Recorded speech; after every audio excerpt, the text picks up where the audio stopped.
Mesdames et messieurs, bonjour et bienvenue sur votre émission Le Grand Oral que nous animons depuis le studio Ablaye Biotchane.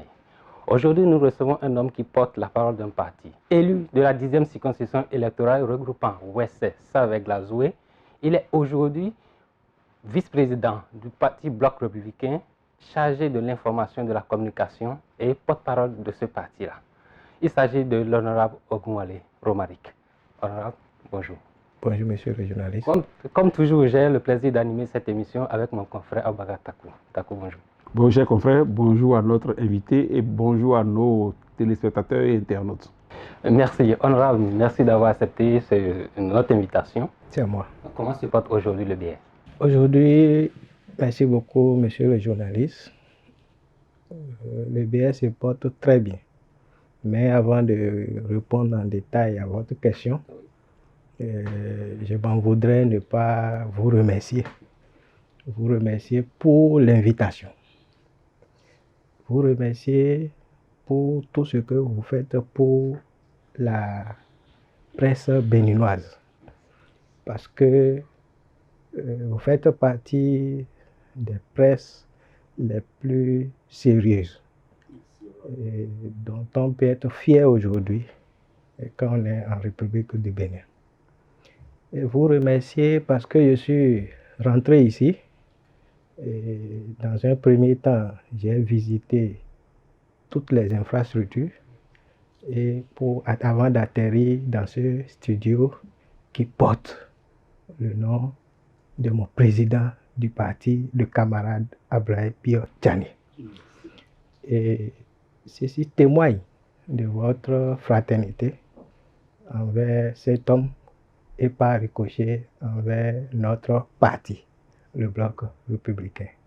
Et au vu de tout ce que j'ai vu ici, en termes d'investissement, on ne peut que féliciter le directeur, le PDG du groupe et dire que nous sommes tout en phase avec cette vision qui veut qu'on ait un Bénin prospère où chacun est libre de dire, de faire quand il le peut, quand il le fait et dans l'ordre.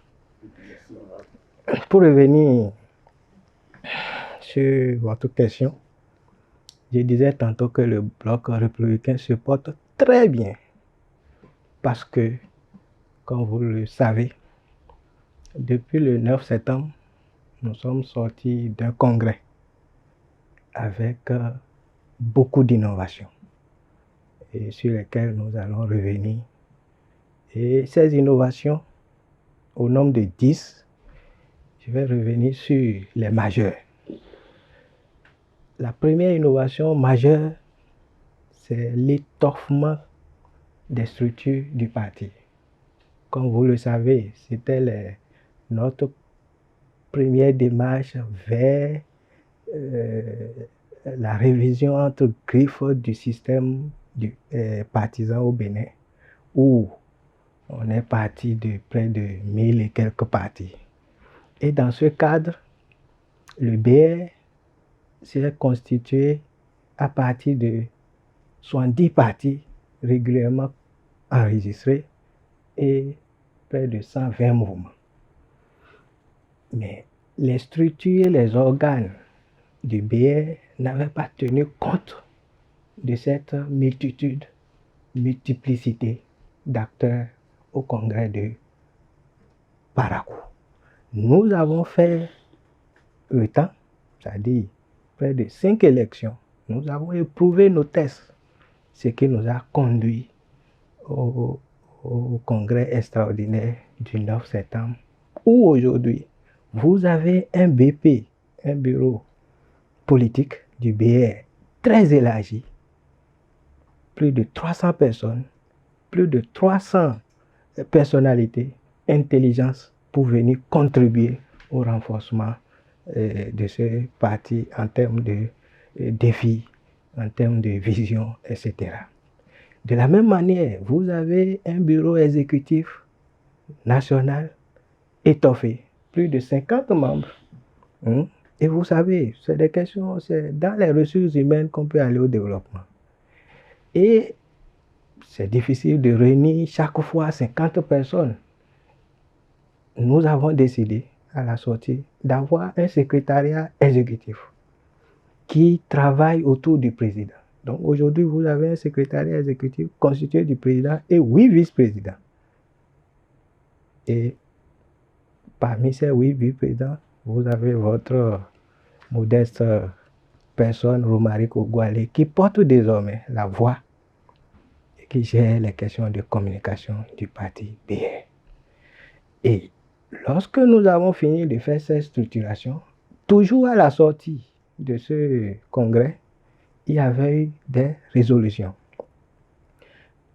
L'une des résolutions, le congrès a donné mandat au BP d'aller vers la remobilisation.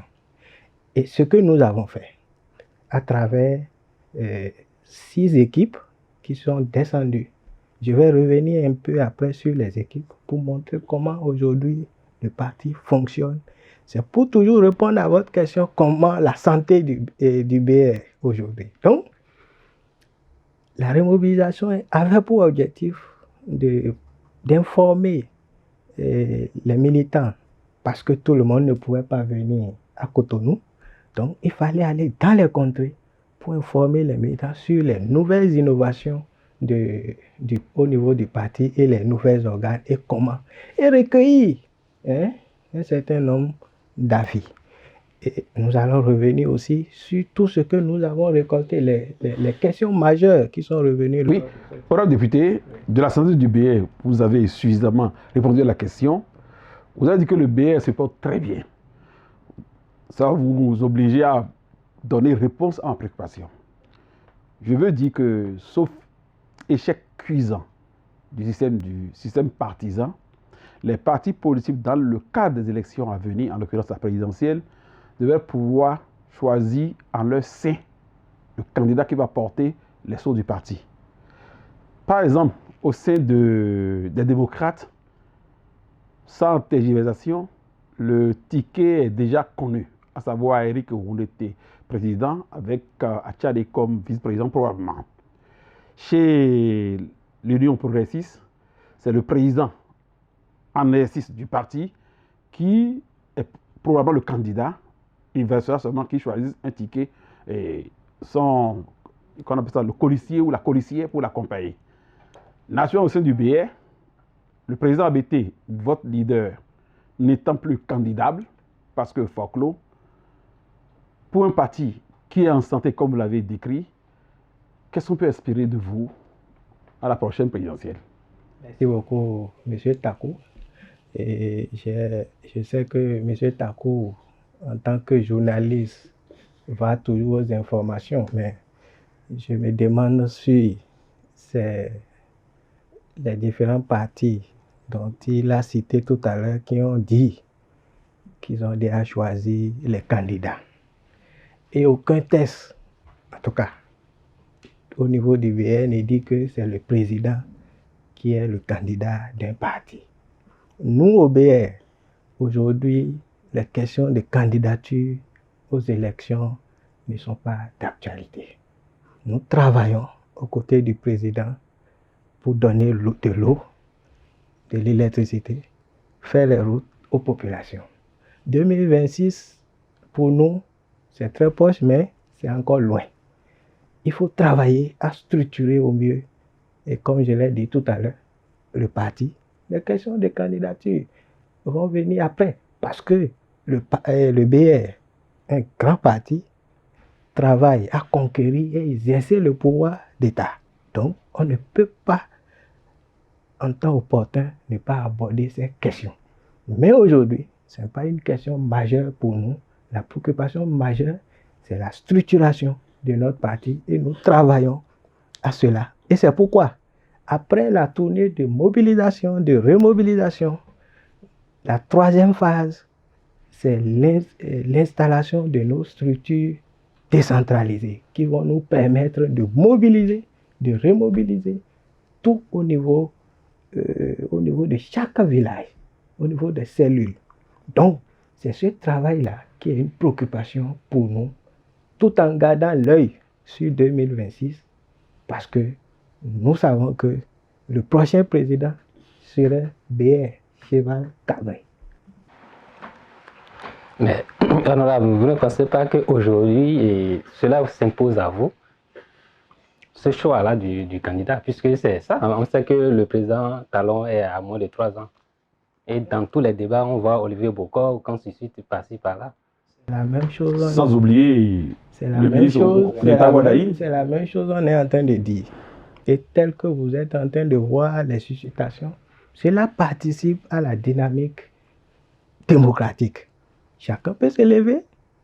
Qui vous a dit que un authentique BR qui vous a dit que demain en train d'être fouetté comme candidat. Demain, vous pouvez voir en moi un potentiel président. Et vous allez dire bon, c'est Romaric Ogwale. Est-ce que quelqu'un peut vous envoyer en prison pour cela? Non. Donc, ce n'est que la dynamique démocratique et qui s'exprime à travers la volonté des gens.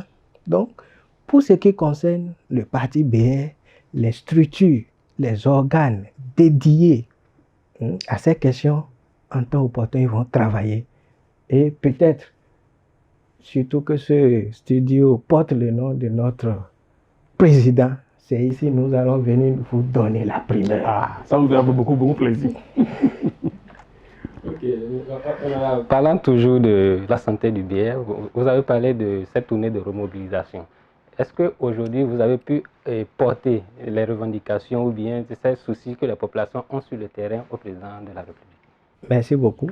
Je crois, je l'ai dit à l'entame, que au cours de la tournée, c'était 2 objectifs, c'est présenter et recueillir.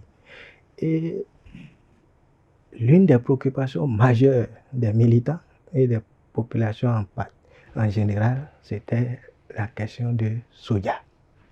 Et à la suite de cette tournée, nous avons produit un rapport déposé au président de la République. Et comme vous le savez, le président Talon, un homme à l'écoute. Quand vous lui expliquez bien, vous utilisez la bonne démarche et non utiliser faire du bruit, il écoute. Et aujourd'hui, nous sommes heureux de savoir que depuis quelques jours, il y a une décision gouvernementale qui est prise pour revoir un peu, faire gagner les producteurs sur cette question. C'est pour dire, s'il fallait refaire cette tournée au niveau du BR, nous allons la refaire. Parce que nous sommes allés écouter de vive voix, ce qu'on connaissait d'ailleurs, mais il fallait donner vraiment les preuves au président, contrairement à ce que les gens ont l'habitude de dire. Le président Talon est un homme qui a l'oreille, qui écoute sa population. Honorable député, votre position est d'autant plus vraie qu'un mois avant, le général Robert Bihan, député à l'Assemblée au titre du BR, disait à Sinandé Bembereke que dans un mois au plus, que le président Talon, qui va suivre naturellement leurs recommandations, prendra en compte cette affaire de soja, ce qui a été le cas.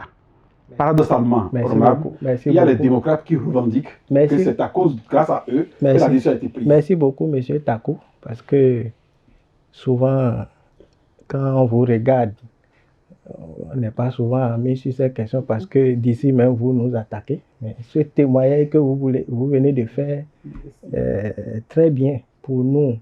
Et c'est pourquoi nous revendiquons fortement cette décision gouvernementale.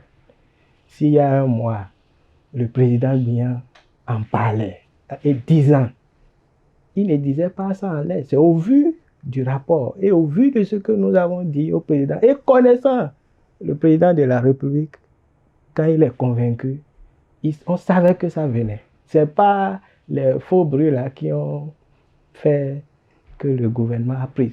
Nous, on ne prend pas, par exemple, cette décision comme un recul ou bien, etc. Non, c'est une décision mûrie. Le président de la République, avec son gouvernement, est un gouvernement réfléchi.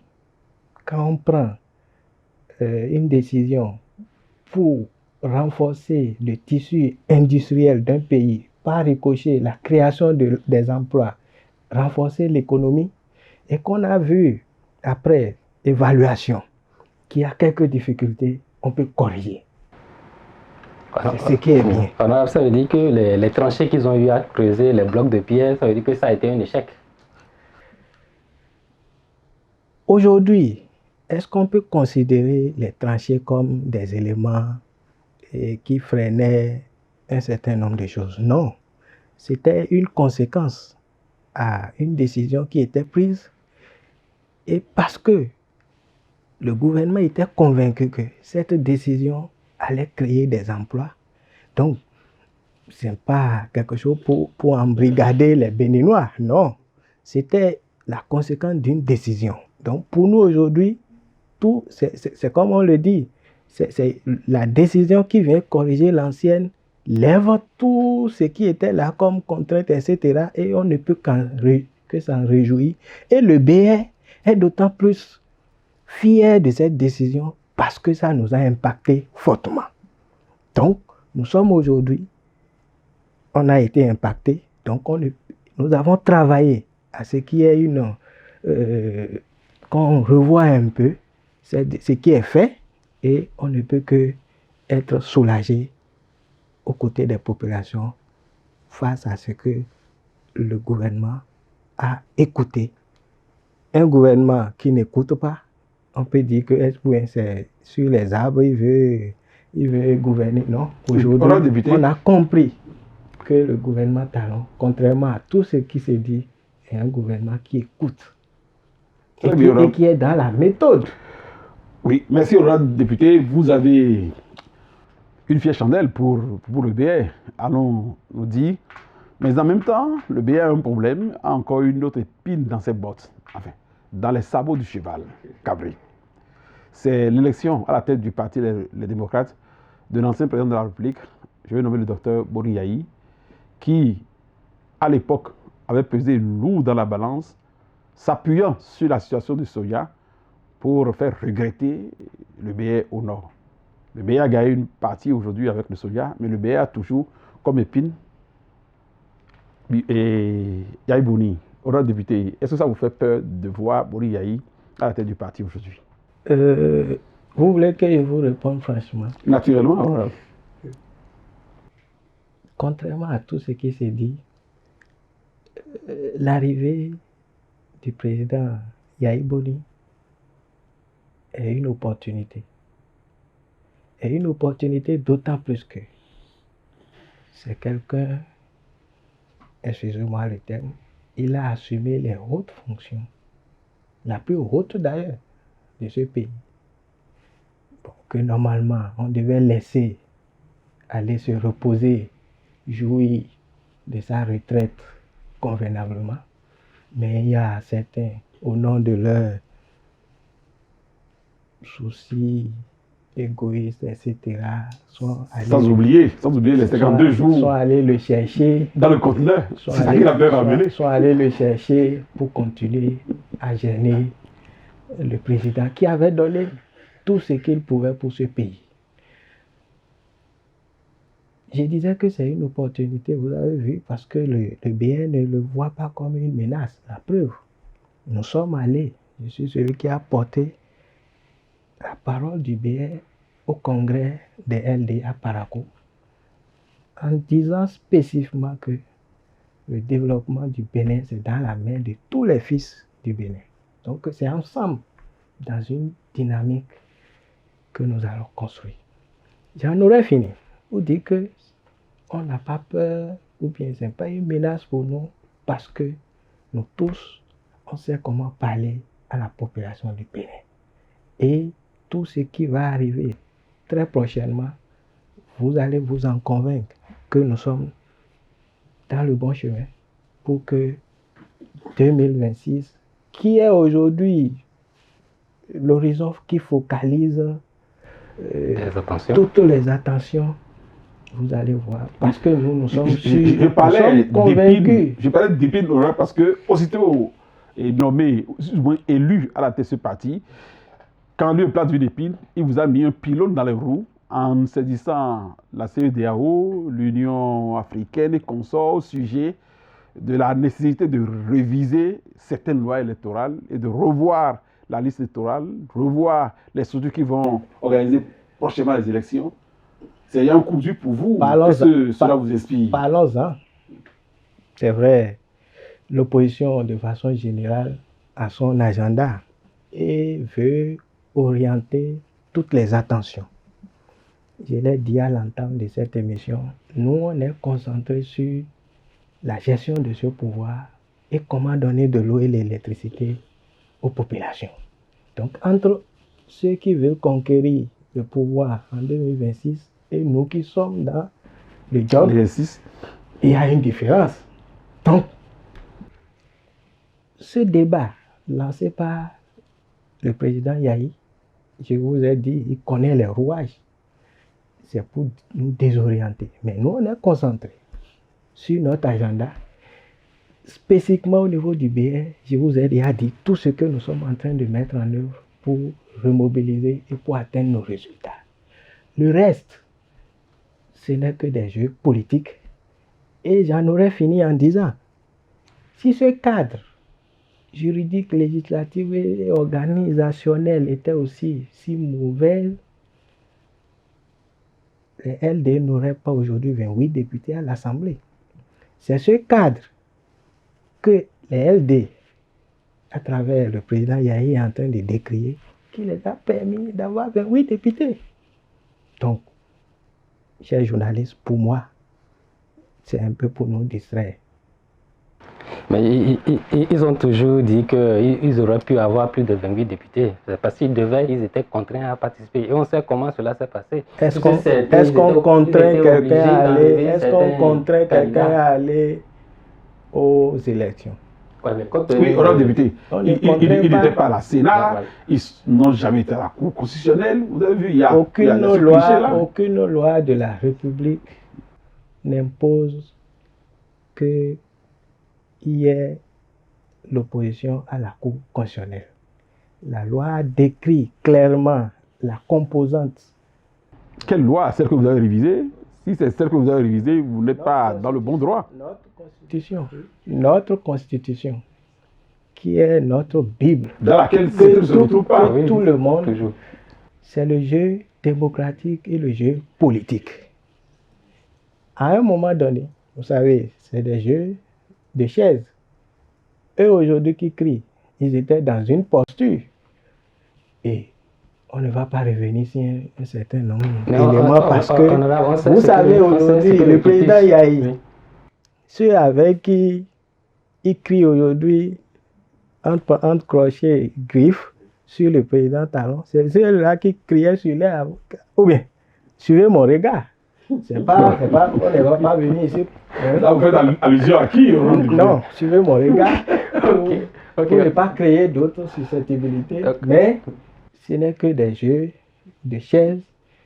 Nous, on est concentrés et on se dit que nous devons faire confiance aux institutions que nous avons parce que c'est géré, c'est dirigé par des Béninois convaincus qu'on doit aller au développement à partir de maintenant. Honorable, aujourd'hui, vous, les mouvanciers, est-ce que vous ne pensez pas que vous avez toujours, je dirais, plus d'une grosse, ça là c'est plus qu'une grosse épine au niveau, au niveau du pied avec cette affaire des prisonniers politiques et exilés? Il y a récemment la proposition de loi déposée par les démocrates qui a été inscrite à l'ordre du jour de la session en cours. Est-ce que cette loi-là pourra... Merci beaucoup, monsieur le journaliste. Je suis heureux que cette loi ait un écho, c'est-à-dire fasse les différentes étapes au niveau de l'Assemblée. J'en sais quelque chose pour avoir fait l'expérience directement à la 8e législature, parce que les gens avaient déjà professé, même ici sur le plateau, que c'est parce que les députés de la mouvement ne veulent pas, le président ne veut pas. La programmation en cours a dédié tout ça. C'est que cette loi, une fois que ça a été déposé, ça faisait les tours parce que ça devait être affecté à la commission des lois. Aujourd'hui, on peut être rassuré que la commission des lois a étudié et a déposé son rapport. La conférence des présidents a statué. Donc, vous voyez, tout ça, il faut du temps. Et nos amis qui ont déposé cette loi savent qu'à l'Assemblée, c'est les discussions. Nous sommes à un haut lieu politique. Et moi, de ma position aujourd'hui, je ne peux que faire confiance à ces 109 Béninois que nous avons désignés pour nous représenter. Au temps opportun, ils feront les débats. Parce que, j'ai dit, il n'y a pas un Béninois plus Béninois que l'autre. Moi j'ai une question. Toujours... Oui, j'ai une question, honorable député. Vous avez dit tout à l'heure que vous avez fait des propositions, des résolutions à l'endroit du chef de l'État par rapport à la situation du Soja. La question du statut de prisonnier des Rekia Madougou et des exilés, je crois bien, doit avoir aussi préoccupé le BR. Est-ce que le BR a une fois déposé une résolution, une recommandation dans ce sens au chef de l'État? Je ne voudrais pas sur ce plateau qu'on spécifie ces questions. À un moment de notre parcours, de notre marche, on a eu quelques difficultés. On va trouver les moyens. Les institutions qui sont chargées de régler ces questions, je continue par le dire, nous allons leur faire confiance pour qu'ils nous aident. La seule institution, c'est le président de la République. Pour qu'ils nous aident. La seule institution, c'est le président de la République. Le président de la République n'est pas la seule institution capable de nous sortir. Non, la justice a déjà rendu son verdict. Elle a fait ce qu'elle pouvait faire. Il revient au chef de l'État de prendre une décision. C'est pourquoi j'ai dit les 109 Béninois que nous avons désignés, ils ont aujourd'hui la lourde charge de faire le job. Faisons leur confiance alors. Faisons leur confiance. Et je suis sûr qu'ils vont nous donner de bonnes solutions.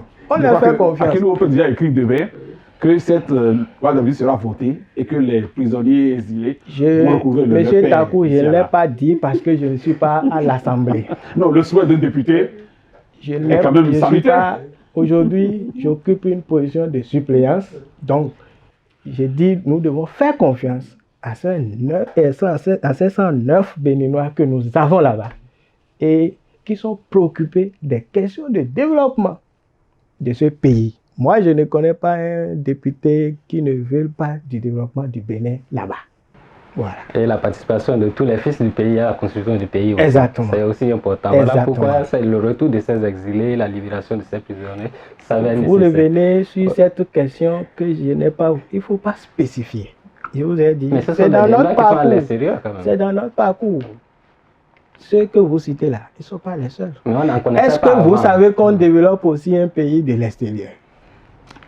Non, là où ils sont là, ils sont venus. Est-ce que... on a vu Guillaume Soro comment il a changé, donc je pense pas qu'il puisse... Vous nous sortez du Bénin. Je ne pense pas qu'ils puissent sortir. Ils ont tous maigri, tous ceux qui sont à l'extérieur, donc ils n'ont plus l'embonpoint d'antan. Ils n'ont plus la tête froide pour réfléchir au développement. Ils veulent réfléchir au retour au pays et cette décision, elle relève du chef de l'État. Faisons confiance à nos institutions et je sais qu'on ira de là. À notre institution. Okay. À nos institutions. D'accord. Merci, honorable. À la fin de cette émission, on a souvent une rubrique. C'est la rubrique de la question de l'invité. Donc, qui vous donne la latitude de poser une question au groupe de presse, aux membres du groupe de presse. Ah, merci beaucoup. PDG, comment vous gérez tout ça, hein? Parce que ce que j'ai vu ici, il faut dire, c'est pas... il faut avoir beaucoup de moyens, surtout le personnel. Et je vois que vous êtes en phase avec le gouvernement qui fait la promotion de l'emploi des jeunes, le renforcement des capacités. Je l'ai dit à l'entente, mais comment vous gérez tout ça? J'avoue, cela relève du miracle, hein, parce que en matière de rentabilité, le groupe de presse de Béninois libéré n'en est pas encore à cette étape où on va dire que c'est rentable. Nous nous débrouillons. Je peux dire que les salaires qui sont payés ne sont pas les salaires dont nous rêvons. Donc nous grouillons et nous attendons des mains gentilles, telles que celle du président Abdoulaye Biotchane, qu'on le veuille ou pas, il faut qu'on le dise. Hein. Voilà quelqu'un qui nous aide beaucoup. Et ce n'est pas un hasard si ce studio rénové porte son nom. Ce n'est pas parce que nous sommes des philanthropes ou que nous voulons choisir la va-vite de quelqu'un. Non, non, non, c'est parce que c'est un de nos grands sponsors. Et il faut célébrer nos hommes pendant qu'ils sont vivants, que nous avons estimé qu'il faut lui dédier jusqu'à ad vitam aeternam ce studio. Et j'ajoute que en bas, le studio d'en bas porte aussi, curieusement, le nom de l'honorable Robert Bihan, qui est notre papa, qui nous soutient beaucoup. Mais la réponse du DG m'a fait tiquer parce que avec tout ce qu'il a dit, on dirait qu'il est très proche du BR. Mais les pics, ou bien je vais dire même les attaques de qu'il envoie à notre parti, j'ai beaucoup d'amis, tels que le RAP, beaucoup de frères, qui sont dans le BR, comme à l'UP aussi, mais comme ce sont les gens de l'UP qui s'ouvrent. À nous, la preuve. On a déjà, vu qu'on a lancé cette émission, ça fait 2 députés BR que nous sommes. Bon, aujourd'hui, je pourrais vous rassurer, pour dire, on n'était pas allé au bout des réformes et des innovations. Aujourd'hui, vous avez une cellule de communication qui travaille au niveau du BR et qui est disponible 24 heures sur 24 pour apporter des réponses à vos questions à tout moment. Ça, je peux vous rassurer. Et nous sommes en train d'ajouter un cachet à tout ce qui se faisait pour améliorer notre participation au débat politique. Merci honorable pour ces échanges-là. Ça fait plaisir de vous avoir eu sur ce plateau. Nous sommes à la fin de cette émission. Et chers amis internautes, merci de nous avoir suivis. Prenez le rendez-vous du prochain numéro. À bientôt.